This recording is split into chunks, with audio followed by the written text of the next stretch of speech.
नमस्कार, जोहार झारखंड देख रहे हैं आप। आपके साथ मैं हूं शिप्रा झा। बुलेटिन की शुरुआत करेंगे इरफान अंसारी के विवादित बयान से, जिसमें उन्होंने कहा कि पीएम को हिंदुस्तान में खतरा है तो जाए पाकिस्तान।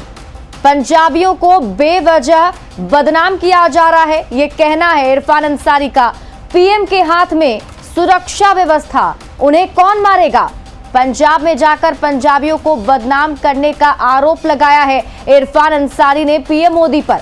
पंजाबियों पर लग रहे आरोप बर्दाश्त नहीं करेंगे, इरफान अंसारी का कहना है। वहीं उन्होंने कहा कि बीजेपी के लोग हिंदुस्तान छोड़ें। प्रधानमंत्री को कोई मार सकता है क्या? देश के प्रधानमंत्री हैं, आपके हाथों में सुरक्षा व्यवस्था है, आपके हाथों में गृह मंत्रालय है, आपके हाथों में बॉर्डर सिक्योरिटी फोर्सेस है। कौन मारेगा आपको? केवल आपने पंजाब में जाकर तमाम पंजाबी भाइयों को आपने बदनाम करने का काम किया। मैं कह देना चाहता हूँ मोदी जी को, प्रधानमंत्री जी से कहना चाहता हूँ, देश के प्रधानमंत्री को, कि पंजाबी के स्वाभिमान के साथ मत खेलिए आप। बहुत मददगार जात होता है वो सरदार, लड़ने वाला जात होता है सरदार, मारने वाला नहीं। मेहमानों को खातिरदारी करता है, इज्जत देता है, नवाजता है। और अब कह रहे हैं कि नहीं, हम पंजाब से बच के आ गए।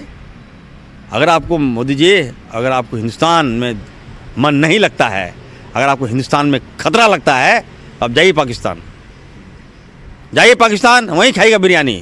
छोड़िए आप लोग, भाजपा के लोग, इंडिया हिंदुस्तान छोड़िए आप लोग। अब जोस्ती आप कर रहे हैं। आप बंगाल जाते हैं, वहाँ कर देते, ओ दीदी मजाक उड़ाया बंगालों का आपने, और आज आप सारे पंजाबियों का मजाक उड़ा कर रहे हैं।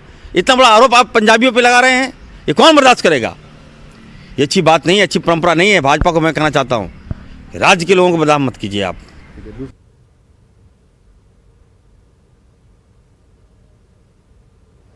तो कांग्रेस विधायक ने क्या कहा वो हमने आपको सुनवाया। आपने सुना किस तरीके से कांग्रेस के विधायक इरफान अंसारी पीएम मोदी पर ही विवादित बयान देते नजर आए। उन्होंने कहा कि पंजाबियों पर जो आरोप लगाया गया है वो बर्दाश्त नहीं किया जाएगा। अगर पीएम मोदी को हिंदुस्तान में डर लगता है तो वो पाकिस्तान जाएं। ऐसे बोल जो है इरफान अंसारी ने पीएम मोदी को लेकर बोले हैं।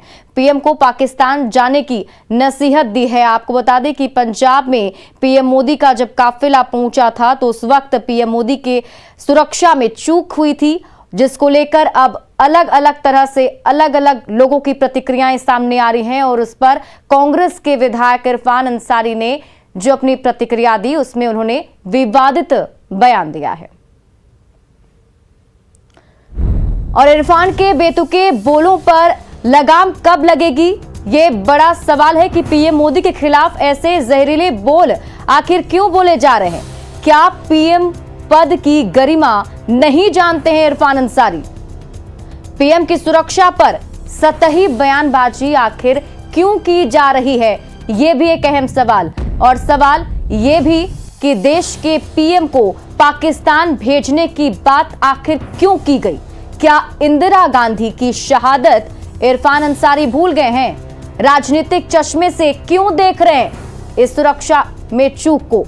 तो ये बड़े सवाल हैं और कुछ ऐसे सवाल हैं जो बेहद गंभीर हैं। और हमारे साथ इस खबर पर बातचीत करने के लिए सीपी सिंह जी जुड़े हुए हैं, बीजेपी के विधायक हैं। सीधे उनके पास चलते हैं। सीपी सिंह जी, आप पहले तो अपना रिएक्शन पहला बताइए कि इरफान अंसारी जिस तरीके से ये बयान दे रहे हैं, आपको क्या समझ में आ रहा है? मुझे समझ में ये आ रहा है कि इरफान अंसारी विधायक तो हैं, लेकिन छरमत हैं। छरमत का अर्थ समझते हैं आप लोग? भोजपुरी में बोलते हैं छरमत, ठीक है ना? उनका बयान तरह तरह का आता रहता है। अरे वो व्यक्ति की बस चले तो भारत के प्रधानमंत्री क्या, वो तो अमेरिका के राष्ट्रपति के खिलाफ भी कुछ बोल सकता है।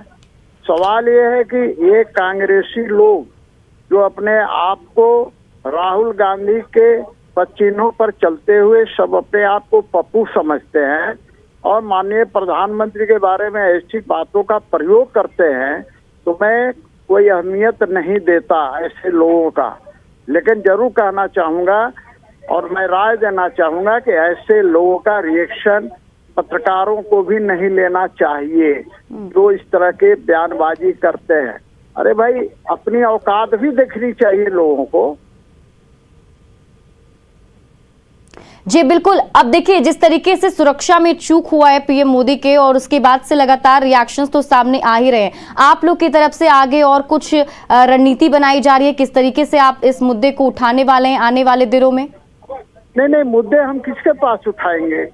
अरे देश के अंदर प्रधानमंत्री हमारे हैं, भारतीय जनता पार्टी के हैं, तो मुद्दे कांग्रेसियों के पास उठाएंगे क्या? कल मैं राष्ट्रीय चैनल देख रहा था रात में 11 बजे, और मैं देख रहा था कि किस प्रकार से कांग्रेस के प्रवक्ता जी बड़ी बेशर्मी के साथ हंस रहे थे और उनके जो युवा नेता है, युवा अध्यक्ष है, वो बोलते रहे मोदी जी हाउ दी जोश। इसी से अंदाजा लगाइए कि इन कांग्रेसियों पर पागलपन सवार है। जी जी, बहुत बहुत शुक्रिया हमारे साथ जुड़ने के लिए सीपी सिंह जी। और हमारे साथ बीजेपी के नेता बाबूलाल मरांडी जी भी जुड़े हुए हैं, पूर्व सीएम हैं झारखंड के। और बाबूलाल जी, जिस तरीके से आपने ये बयान सुन लिया होगा, इरफान अंसारी एक के बाद एक ऐसी बातें बोलते गए जिसमें उन्होंने पीएम मोदी को पाकिस्तान जाने की भी नसीहत दे दी। देखिए, कल जिस प्रकार से पंजाब में देश के प्रधानमंत्री श्री नरेंद्र मोदी जी के साथ जो घटना घटी है, मैं समझता हूं कि ये पंजाब गवर्नमेंट इतनी बड़ी अपराध किया है जिसको क्षमा करने वो योग्य नहीं है। क्योंकि पॉलिटिक्स में विरोध करना, लोकतंत्र में विरोध प्रकट करना, ये किसी की कोई मनाही नहीं है। लेकिन आए दिन लगातार आप देख रहे होंगे, पंजाब हो, हरियाणा हो, यूपी वगैरह में कुछ तत्व इस प्रकार से कर रहा है कि भाई किसी नेता का मीटिंग नहीं होने देना। भाई डेमोक्रेसी के ये खिलाफ है, लोकतंत्र के विरोध है, और कांग्रेस पार्टी इस प्रकार के तत्वों को प्रोत्साहित कर रहा है। और इसीलिए हमें लगता है कि पूरी ये कांग्रेस पार्टी का एक साजिश है। और ये तो भगवान का ही समझिए, प्रधानमंत्री के ऊपर कृपा है। जो कहते हैं ना कि वे जाको रखे सैया मार सके ना कोई जी, नहीं तो फिर कुछ भी घटना हो सकता था। और इसलिए पंजाब गवर्नमेंट की उस अपराध क्षमा करने योग्य नहीं है, कांग्रेस पार्टी की उस अपराध को क्षमा करने योग्य नहीं है। अगर थोड़ी भी पंजाब गवर्नमेंट में बची हुई है नैतिकता, तो जिन लोगों ने अपराध किया है तो उन लोगों को पकड़ करके कठोर से कठोर सजा दे, और ये भी सुनिश्चित करे, विरोध करे, जनता के बीच में जाकर के मीटिंग करे, प्रदर्शन करे, कोई दिक्कत नहीं है।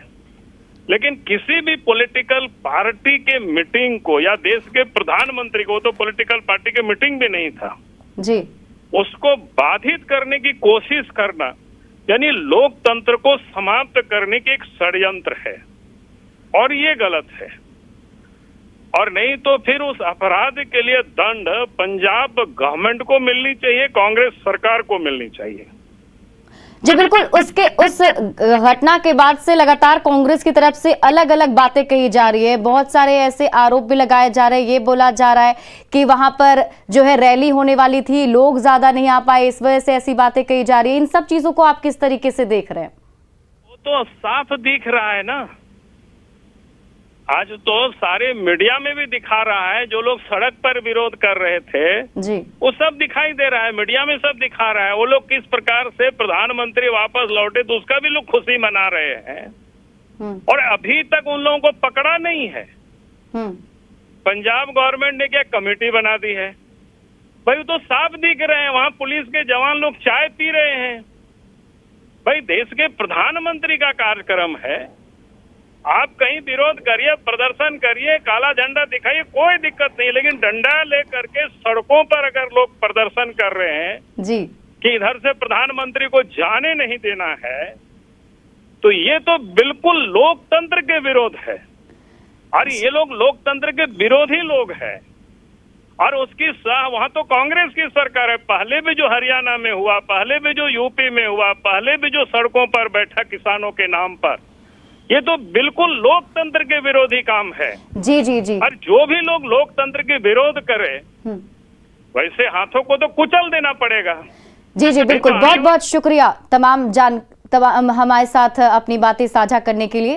तो हमारे साथ बीजेपी के नेता और झारखंड के पूर्व सीएम बाबूलाल मरांडी थे, जिन्होंने साफ तौर पर कहा है कि ऐसी बयानबाजी से बचना चाहिए था, लेकिन जिस तरीके से कांग्रेस लगातार ऐसे बातों को बोल रही है वो लोकतंत्र की हत्या कर रही है।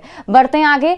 पीएम मोदी की सुरक्षा में चूक को लेकर बाबूलाल मरांडी ने पंजाब सरकार पर हमला बोला है। उन्होंने कहा कि पीएम की सुरक्षा में चूक को लेकर पंजाब सरकार को माफ नहीं किया जा सकता है। उन्होंने दोषी अधिकारियों पर कार्रवाई की मांग की, साथ ही इसे लेकर कांग्रेस पर भी निशाना साधा।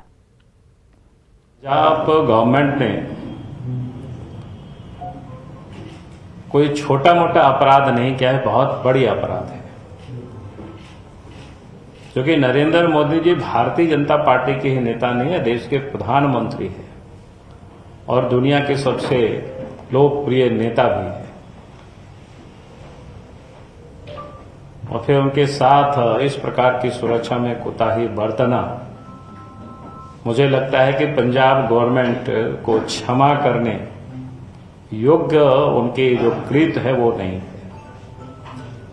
बहुत ही दुखदायी है, उसकी जितना भी निंदा की जाए वो शायद कम ही पड़ेगी। और मैं समझता हूं कि शायद पंजाब गवर्नमेंट ही नहीं बल्कि कांग्रेस पार्टी भी उसमें कहीं ना कहीं से वो शामिल है। मैं समझता हूं कि बिल्कुल देश जो स्थिति पैदा हो रही है वो लोकतंत्र के बिल्कुल खिलाफ है, लोकतंत्र के विरोध है। और हम पंजाब गवर्नमेंट से चाहेंगे कि वैसे लोगों के ऊपर कठोरता से पंजाब सरकार पेश आवे, किसी भी सूरत पर ऐसे लोगों को रियायत नहीं देनी चाहिए। धनबाद में अवैध कोयले का कारोबार जारी है। दहीबाड़ा के बंद कोयला खदान में अवैध खनन के दौरान चाल धंसने से एक की मौत हो गई, जबकि 3 लोगों के दबने की आशंका है। एक व्यक्ति गंभीर रूप से घायल है, जिसे इलाज के लिए बीजीएच रेफर किया गया है। बंद कोयला खदान में कोयला निकालने का काम अवैध कोयला कारोबारी करवा रहे हैं। जानकारी के मुताबिक रोजाना की तरह सैकड़ों महिला, पुरुष और बच्चे खदान में घुसकर कोयला चुन रहे थे। इसी समय चाल धंसने की वजह से यह घटना घटी। बताया जा रहा है कि अवैध कोयला लेदाहारिया और कैथार डी के अवैध भट्टे में खपाया जाता है। अवैध कोयला का कारोबार पुलिस की मिली भगत से जारी है। पुलिस इसे रोकने के बजाय संरक्षण दे रही है। सिमडेगा में पुलिस का हाल बेहाल है। पुलिस की इस खटारा गाड़ी को, जिसको हम आपको दिखाने वाले हैं, उसको देखकर आप खुद समझ जाएंगे कि किस तरीके से खास्ता हाल इनका हाल बना हुआ है, जिसे कोलिब्रा सदर अस्पताल में ठेल कर स्टार्ट करना पड़ रहा है। फिर कोर्ट में भी धक्का लगाकर स्टार्ट किया गया है। दरअसल पुलिस मॉब लिंचिंग के मामले में गिरफ्तार किए गए आरोपियों को वाहन से कोर्ट लाई थी, जहां पहले आरोपियों को अस्पताल ले जाया गया, जहां गाड़ी को ठेल कर स्टार्ट किया गया। फिर कोर्ट में भी कुछ ऐसा ही नजारा देखने को मिला, जो तस्वीरें आपकी टीवी स्क्रीन पर हैं।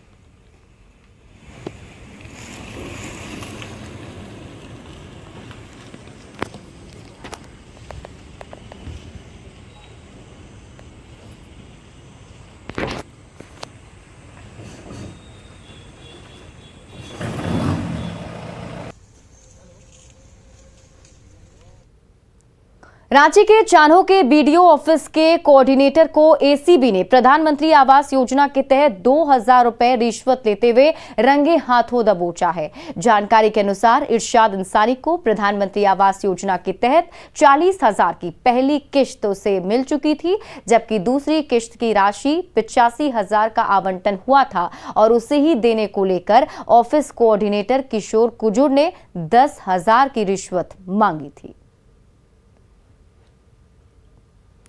धनबाद के गोविंदपुर थाना इलाके में व्यवसायी से 5 लाख की रंगदारी मांगी गई। पुलिस ने मोबाइल लोकेशन के आधार पर रंगदारी मांगने वाले 2 युवकों को छापेमारी कर गिरफ्तार कर लिया है। पूछताछ में दोनों युवकों ने अपना गुनाह कबूल कर लिया। गिरफ्तार युवक का नाम सद्दाम अंसारी और सुभान अंसारी है। रंगदारी मांगने के मामले में व्यवसायी ने गोविंदपुर थाने में अज्ञात के खिलाफ मामला दर्ज करवाया था। गोविंदपुर के छड़ और सीमेंट कारोबारी शक्ति सेल्स के मालिक राजेश राजेश अग्रवाल से अमन सिंह के नाम पर 5 लाख रुपए रंगदारी की मांग की गई थी। थाना अंतर्गत शक्ति सेल सीमेंट के मालिक राजेश अग्रवाल से 5 लाख रुपए की रंगदारी अज्ञात व्यक्तियों के द्वारा रंगदारी की मांग की गई थी। विशेष छापामारी अभियान और गुप्त सूचना के आधार पर राजेश अग्रवाल जो कि इस कांड के वादी हैं, उनसे रंगदारी की मांग करने वाले 2 व्यक्तियों को गिरफ्तार किया गया। रंगदारी की मांग करने में जिस मोबाइल फ़ोन और सिम का प्रयोग किया गया था उसको भी बरामद किया गया है। सिमडेगा में मॉब लिंचिंग के 3 आरोपी को गिरफ्तार कर लिया गया है। इस मामले में 13 नामजद और 25 अज्ञात लोगों पर हत्या के आरोप में प्राथमिकी दर्ज की गई है। कोलेबिरा पुलिस ने तीनों आरोपियों को गिरफ्तार किया, जिनकी कोरोना जांच करवाई गई और फिर जेल भेज दिया गया। गिरफ्तार आरोपियों के नाम महेश्वर, भूपति और जोड़े प्रधान हैं। आपको बता दें कि कोलेबिरा इलाके में ग्रामीणों ने संजू प्रधान की पहले जमकर पिटाई की थी और फिर उसे जिंदा जला दिया था। वहीं मौके पर मौजूद पुलिस भी तमाशबीन बनी रही। 3 आरोपियों की गिरफ्तारी के बाद बाकी आरोपियों की गिरफ्तारी के लिए फिलहाल पुलिस छापेमारी कर रही है। बीजेपी नेता बाबूलाल मरांडी ने दावा किया है कि झारखंड में यूपीए सरकार बनने के बाद कानून व्यवस्था की हालात खराब हुई है। उन्होंने सिमडेगा की घटना का हवाला दिया, साथ ही कहा कि राज्य में पुलिस लॉ एंड ऑर्डर बहाली का काम छोड़कर बाकी सभी काम कर रही है। उन्होंने कहा कि हेमंत सोरेन की सरकार नक्सलियों और अपराधियों से डर गई है। मैंने तो पहले ही कहा था, राज्य में लगता है गुंडों की सरकार चल रही है, माफियाओं की सरकार चल रही है। हेमंत उन लोगों से या तो डरे हुए हैं या उन लोगों से घिरे हुए हैं, 2 में से कोई एक ही चीज होगी।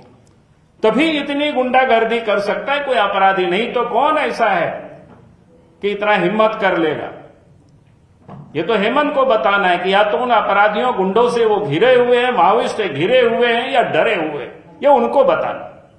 और मैं बार बार कहता हूं कि इस प्रदेश में जो काम पुलिस का है वो पुलिस को वो काम छोड़ करके पुलिस को एक टूल्स की तरह वसूली में लगा रखे हैं, राजनीतिक प्रतिद्वंदिता को साधने में वो लगा रखे हैं ताकि लोगों को फंसाओ। जैसे भी पूरे राज्य में यही कहानी रोज आ रही है, रोज मिल रहा है सूचनाएं। सिमडेगा में मॉब लिंचिंग मामले में सियासत तेज हो गई है। बीजेपी नेताओं ने पीड़ित परिवार से मुलाकात कर पूरे मामले की जानकारी ली। इस दौरान बीजेपी नेताओं ने फोन पर पीड़ित परिवार के लोगों की बात पूर्व सीएम रघुवर दास से कराई, जिसके बाद बीजेपी नेताओं ने आरोप लगाया कि संजू प्रधान की हत्या लकड़ी काटने को लेकर नहीं हुई थी, बल्कि गौकशी का विरोध करने के कारण उसकी हत्या की गई। नगर परिषद उपाध्यक्ष ओम प्रकाश साहू ने कहा कि संजू प्रधान गौकशी का विरोध करता था, ऐसे में आशंका है कि इसी वजह से उसकी हत्या की गई हो। मतलब बात आया है छन करके कि वो इस बाजार में गौकशी का जो मांस बेचा जाता था उसको विरोध करता था, जिसका उन लोगों में बहुत क्षोभ था और लोग उसको भी एक मुद्दा बनाया था। और जैसा इन लोगों का कहना है, इन लोगों का बात है कि पुलिस के सामने ये घटना घटी है, पुलिस को बराबर इनकी पत्नी, इसकी माँ मृतका का गिड़गिड़ाते रहा कि भाई आप कम से कम हवाई फायरिंग कर दोगे तो सभी लोग भाग जाएंगे, कृपया आप हम लोगों का मदद करें। मगर बड़ा ही अफसोस की बात है कि आज सिमडेगा पुलिस भी मतलब इसका उस वक्त साथ दे नहीं पाया। पीड़िता से हम लोग को जो बातें हम लोग के छन के आई है, ये जल जंगल जमीन वाली बात नहीं है, ये राजनीतिक के तहत और यहाँ एक विशेष समुदाय के लोग यहाँ आके इसका जान को ऐसा हरकत किया गया है। ये झारखंड के लिए ही नहीं अपितु पूरा देश के लिए बहुत ही बड़ा निंदनीय विषय है। और फिलहाल इस बुलेटिन में अभी के लिए बस इतना ही, लेकिन न्यूज़ 18 बिहार झारखंड पर खबरों का सिलसिला लगातार जारी है।